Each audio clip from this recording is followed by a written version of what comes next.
Hello, and welcome to the Monster Painter. This time I unbox the Warcrow Adventures Scenery Pack and paint up the content.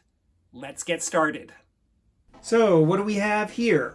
Well, off the top, this box has some nice proper box art depicting the contents, which is dungeon furniture.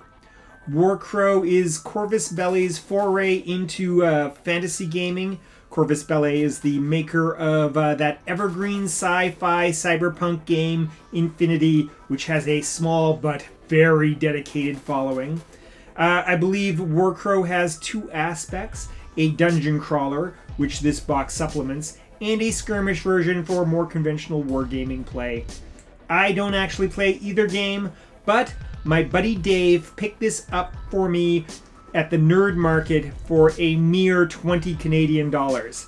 Now, I think this stuff is going to be quite useful in all manner of games, so let's take a closer look. Okay, so first out of the box, we have a couple of really dandy tables. Classic wizard tables, you know, wizards always leaving their books all over the place. Never tidying up. I know all about that all too well. And these are great. I really like them. Yeah, perfect furniture for the dungeon. Then, oh, why is it always so blurry? Then we get, I guess they are billed as a couple of altars. They're a little on the big side, I think. I don't know. I've not seen very many quasi-medieval fantasy altars in real life, so I'm not sure.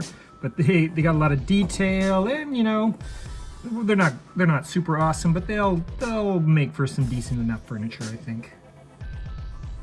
And then, of course, we have what every adventurer is looking for: the treasure chests. And these are good. They're more they're not like the classic pirate treasure chests, but there's a good design, and they're very convincing as treasure chests, and I'm sure that many an adventurer will fight to the death to get whatever's inside, naturally enough.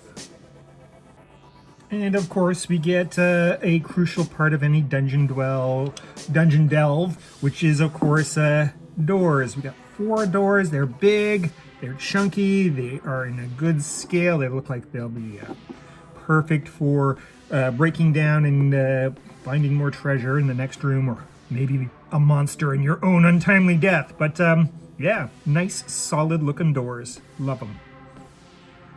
Finally, we get a bunch of these crazy looking weird things. Not some kind of, I don't know, an idol to a bunny rabbit maybe, but there's, I think, supposed to be portals or magical gateways to different realms or parts of the dungeon or some such thing. They're a little zany, a little less than convincing, but well, we'll see what we can do with them.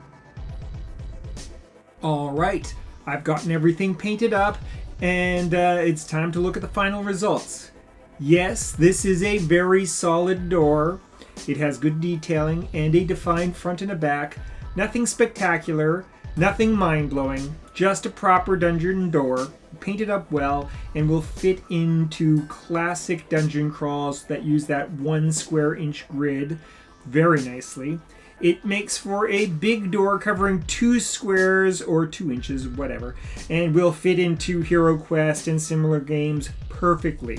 So a big thumbs up for the big door. Next up, we have the magical portal. It has some nice rock texture, but a less than convincing design. The stone bunny ears feel a little awkward, and overall it feels a little more like an odd structure than a mystical portal to an undiscovered realm. I have other magical gates in my collection that are more impressive and more convincing.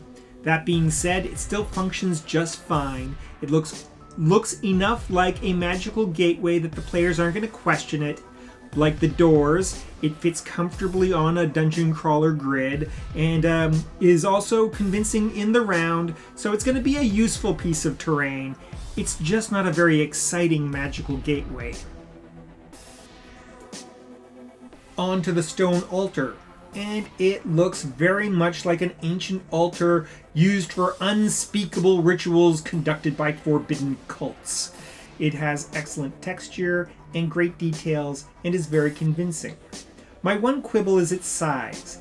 I believe Warcrow is a 32mm scale game, so these altars are a little on the big side. That evil priest at 28mm might have trouble dispatching his sacrificial victims when they are sitting at chest height. That being said, I doubt anyone will notice or care. It's a really solid, convincing bit of dungeon furniture, and a welcome addition to the haunted catacombs. It's true that the player characters all suffer from protagonist syndrome, but they know, just as we all know, the real star of the show is treasure! Fantasy gaming singular motivation.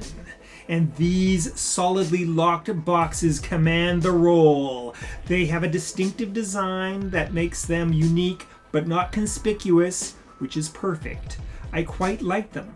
I can never get enough treasure tokens, chests, loot piles, or whatever. So I'm always happy to have more! More! More! I am the dragon! No. I'm a person with a dragon's taste for little plastic representations of treasure! Yes! Treasure! My sparklies hidden in hard boxes! Yes! Nice and safe! Yes! Whoa! Whoa, man. Okay, get a hold of yourself. Get a hold of yourself. Focus. Finally, we come to my favorite piece in the set. This delightful cluttered table.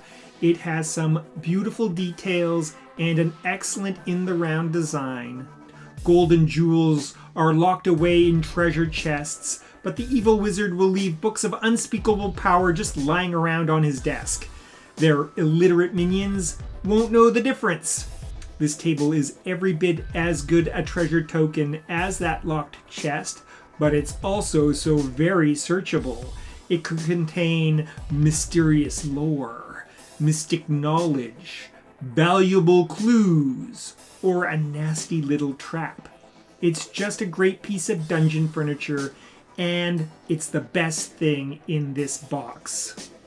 So, there you have it, the Warcrow Adventures Scenery Pack. As I said earlier, Dave picked this up for me for a mere 20 Canadian dollars. It might be a little harder to find than that.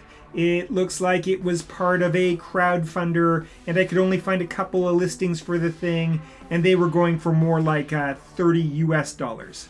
So I got a bargain. Will they be worth it for you? Well, that is for you and your wallet to decide. Now, before we move on to the monster fight, I have a special feature in store.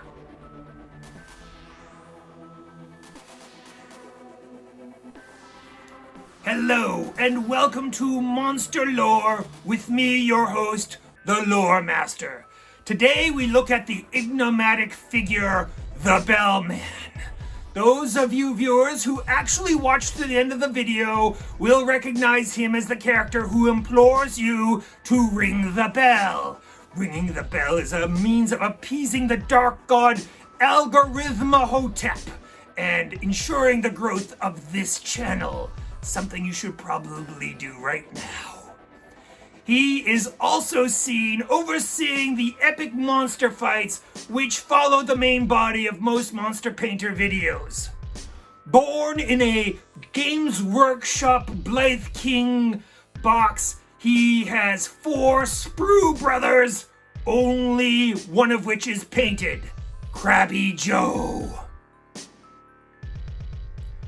Born in Stygia during the Hyperborean age of Conan, the Bellman apprenticed with Thulsa Doom himself and earned a master's degree in existential dread.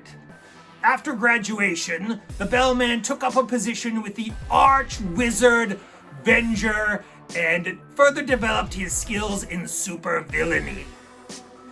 After that contract ended, the Bellman entered the real estate market and successfully redeveloped a number of haunted amusement parks until that venture was tragically ended by a group of lousy kids and their talking dog. Taking the capital that he had accumulated during these ventures, the Bellman purchased and redeveloped a dilapidated gladiatorial arena in the city of Eltabar, and then introduced the multiverse to the exciting and lucrative spectacle of intergalactic monster fighting.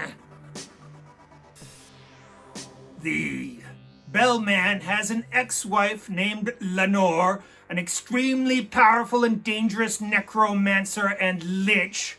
They share a daughter named Cassandra. Cassandra is a rebellious young wizard who has dedicated her life to truth and justice. This would have broken the Bellman's heart if the old bastard had one. Instead, he just finds it rather annoying and blames Lenore for being too soft on the girl. In his spare time, the Bellmaster enjoys smiting heroes and composing music for the Carillon.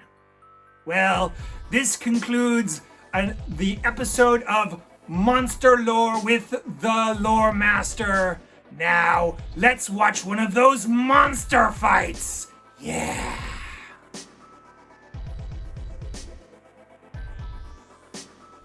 Tonight's match is an epic springtime confrontation featuring this dire dandelion, a rage drake that hates your monoculture, versus this big bad battling robot, humanity's greatest technology set to defeat a little weed. Who will win? Only the dice can decide. Yep, just what I expected. The same story every spring.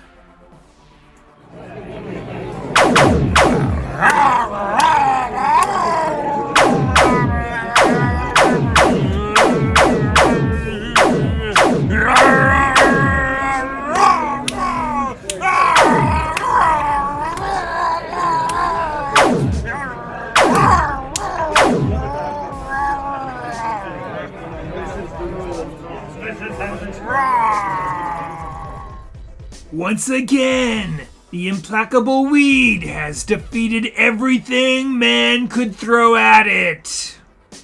Hey, I'd just like to take a moment to thank my channel members, Lauren and Mark, for their ongoing support.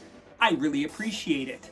And if you would like to support the Monster Painter with some money, all you have to do is hit that join button down there, and then you could gain access to monthly members exclusive monster fights, digital badges, and the unknowable secrets of forbidden gods. Oh yeah, and early access to Monster Painter videos. Eh? I dig into another bag of crap from the thrift store. Remember to like, comment, subscribe, share the video, and ring the bell. Ring the bell!